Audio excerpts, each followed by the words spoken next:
저는 인제대학교 이산백병원 산부인과에서 근무를 하고 있는 부인종양 전문의입니다.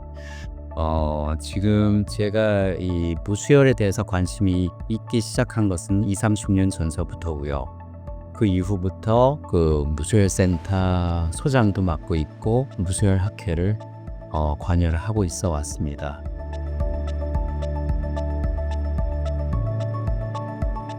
이번 학회에서 제가 느낀 것은 사실 그 말레이시아를 요번이 세 번째입니다. 오래전에 두 번 온 적이 있었습니다만 그때는 이제 부인 종양에 관계된 그런 학회 모임으로서 왔었고요.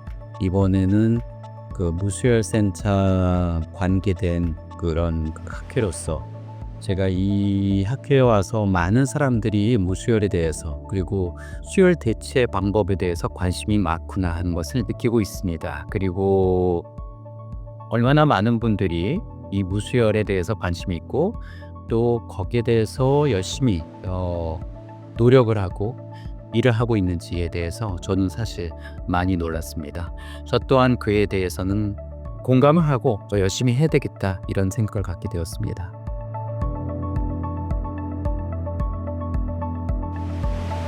환자 혈액 관리라는 것은 과거에는 수혈을 위한 방법으로서 모든 것을 다 해결을 했었습니다만 수혈 대체 방법과 여러 가지 과학이 발달하면서 의학적으로도 발달하면서 수혈 없이 다른 방법으로서 할 수 있는 그런 수혈 대체 방법들이 많이 개발이 되었고 수혈 자체가 옛날에는 만능이었습니다만 지금은 그것이 오히려 환자의 질병을 더 악화시키는 그런 결과들을 많이 보고하고 있습니다. 그렇기 때문에 수혈 대신 할 수 있는 방법들을 취할 수 있으면 취해야 하고 무분별하게 쓰게 되는 그 혈액에 의해서 너무나 많은 사람들이 피해를 보고 있습니다. 그래서 그에 대해서도 이제는 바꿔나가야 될 때가 아닌가 생각합니다.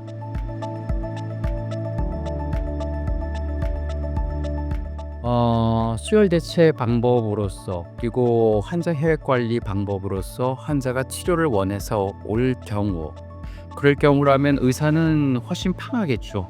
이미 마음의 결정을 하고 오신 분들이기 때문에.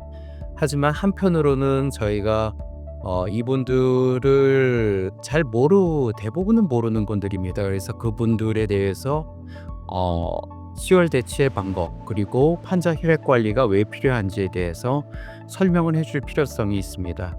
물론 체계화되어 있는 그런 시스템으로서 센터가 있어서 그런 코디나 센터들이 있어서 또 진행을 한다면은 참 좋은 일이긴 하겠지만은 환자가 처음 오게 됐을 때 그 환자에게 무수혈이라든지 그 환자 혈액 관리라든지 이에 대한 설명이 필요할 거라고 생각합니다.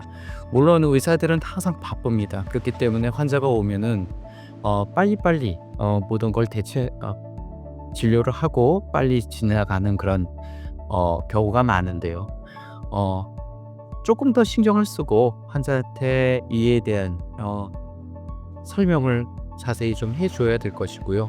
이에 대해서 어느 정도 동의를 하게 될 때 그다음 이제 환자 혈액 관리를 진행할 수 있을 것입니다.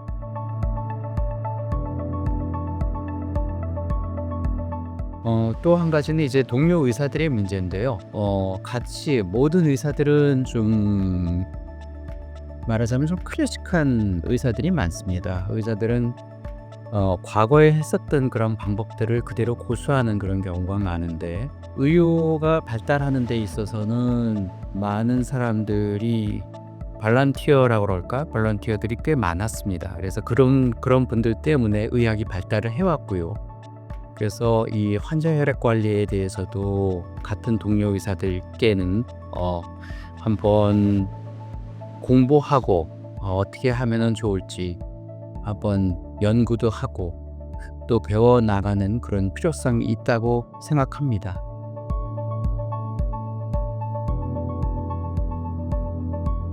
끝으로 아시아 환자 혈액관리 학회를 지금까지 이렇게 운영해 주신 많은 분들과, 그리고 저희 한국에서 주도해서 시작을 하였지만은 이제는 말레이시아, 중국, 일본, 그 이외에도 많은 싱가포르 여러분들이 지금 함께 하고 계십니다. 이분들의 노력에 의해서 지금 아시아에서의 치학회, 그리고 환자 혈액관리 학회의 활동이 잘 운영이 되어 나가고 있고, 앞으로도 그 발전이 좀 더 진행될 거라고 믿습니다. 많은 분들의 노력에 진심으로 감사드립니다.